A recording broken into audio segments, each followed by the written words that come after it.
susah lah.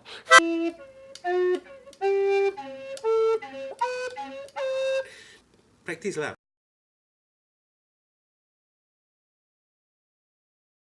Hi everyone, welcome to lesson 5. Now, in my IG lessons, Instagram posts, I have covered the basics of intervals, understanding basic intervals. I have explained to you how intervals work, the distance between two notes, and how to measure the distance. And we have covered the, as I mentioned before, basic intervals, yeah, which are intervals derived from the major scale. So those include major seconds, major third, perfect fourth, perfect fifth, major sixth, major seventh, and an octave. So in this lesson, what are we going to do? Now, you now know how to measure the distance on paper. Okay? How about identifying those intervals by ear? This is what we call ear training. And this is probably the most fundamental of all ear training, identifying intervals. As I said, we are only identifying the basic intervals first. Major second, major third, perfect fourth, perfect fifth, major sixth, major seventh, and an octave. There are other intervals. You've got the minor intervals, you've got the diminished intervals coming later. Yeah, I will teach you that on paper first, and then we'll go test it with our ears. Okay, so let's get to hearing the sound.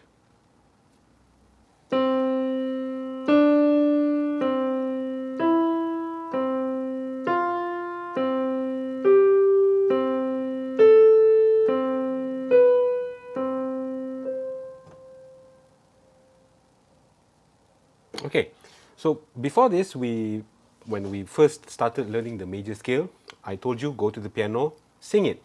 And I told you to sing it in sequence, right?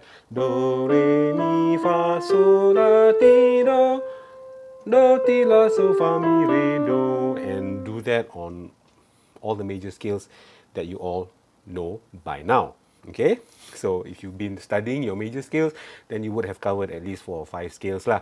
You know, going through the cycle of fifth and all. You know the story. You go see my previous lessons, huh? Okay, now this is how it goes. Yeah, this is your do. So we are practicing in the key of C. You must practice in all the keys. Do, re, do, mi, do, fa, do, so, do, la, do, ti, do. So learn it like that, and then it goes to the next level. Do, re, major second, do, mi, major third, do, fa, perfect fourth, do, so, perfect fifth, do, la, major sixth, do, ti, major seven, do, octave. Ignore my voice. Ignore my voice. Just focus on the intervals, please. So you play any do, do, do, do. Anything can be a do because you want to identify the interval. So you start with the do, movable do. Yeah, do, do. I have a friend who goes like do, do, do. Do. That's a problem. This is ear training. Yeah, your instrument is one thing. Being able to play your instrument technically, to be technically proficient with your instrument is important. But more importantly is what you are able to hear. Okay, so like my previous example, if you can't sing that note as a do, as a reference point, yeah, then you really need to practice your ear training.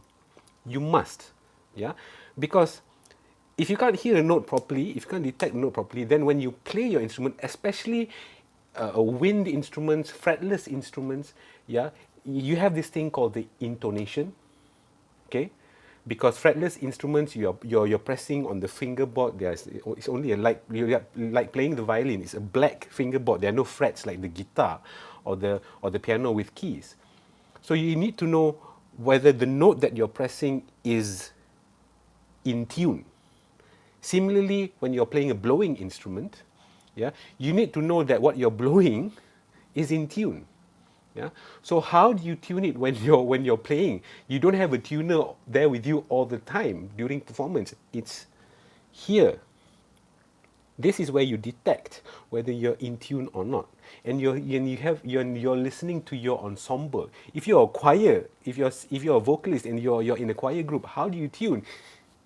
This is your tuner, not the tuner. This one is your tuner. This is your natural tuner, and so you must be able to identify the note. Am I in tune? Am I a bit sharp? Am I a bit flat? Yeah. So that is the use of ear training, and it is very, very, very, very, very, very, very, very, very, very, very, very, very, I don't know how many varies lah, important. So again, how do you practice the intervals? Earlier I've mentioned you go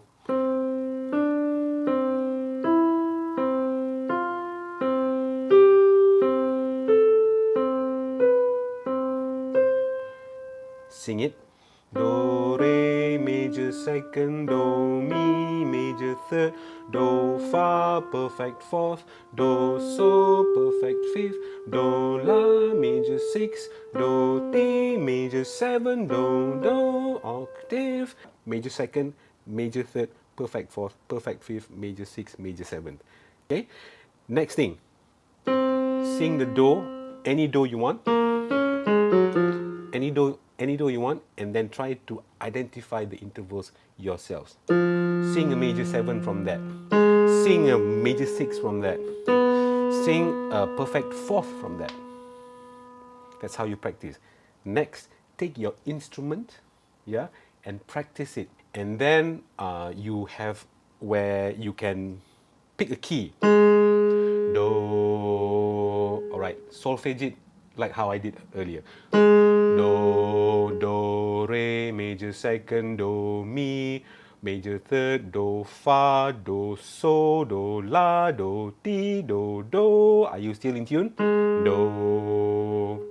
And then the descending is do, ti, do, la, do, so, do, fa, do, mi, do, re, do.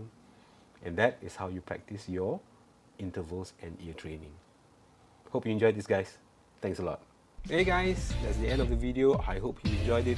I hope you learned something from it. If you have any questions or comments, please leave them down below. Meanwhile, please like my video, please subscribe to my channel, and happy learning.